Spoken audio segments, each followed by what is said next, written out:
1930s America. Dirt roads, small farmhouses, horse-drawn wagons. In the spring of 1930, a quiet farming town was shaken to its core. The Carver family, ordinary, church-going, well-liked, was found slaughtered in their home. The weapon, a simple hatchet. The crime, unforgettable. Tonight, we uncover the chilling story of the Carver family hatchet murders. William and Margaret Carver raised their 3 children, Thomas, Clara, and Joseph, in a modest farmhouse. Neighbors described them as dependable. But behind closed doors, the Carvers struggled. Money was tight. Whispers of William's temper grew louder.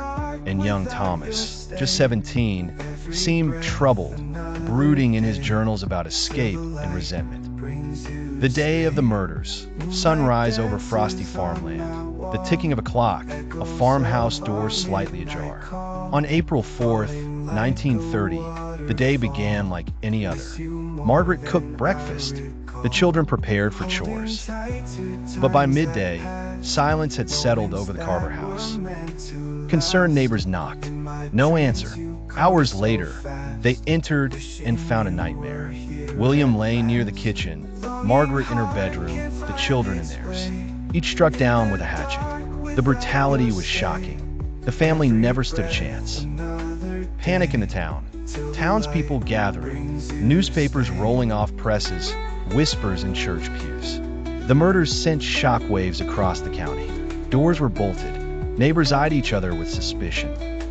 The Carvers had no enemies, or so it seemed. Who could commit such a monstrous act? Sheriff James Dalton led the investigation. No forced entry. The killer had been welcomed or was already inside. The murder weapon, a hatchet, was found tossed in the woods. The crime scene suggested knowledge of the home's layout. Suspicion quickly turned to 2 figures: Henry Wallace, a disgruntled farmhand, and Thomas Carver, the family's eldest son. Henry Wallace. Henry Wallace was known for his temper. He had worked for William, but left unpaid wages behind. Witnesses recalled him threatening, "You'll get what's coming to you." His boots matched prints near the woods. Motive: opportunity, rage. To many, Wallace was the obvious suspect. The dark side of Thomas, but others suspected Thomas.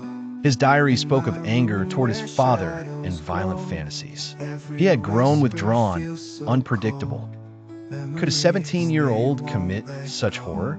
To even imagine it was unthinkable, but whispers spread. Was the killer inside the family itself? The trial, courtroom sketches, reporters typing, packed galleries.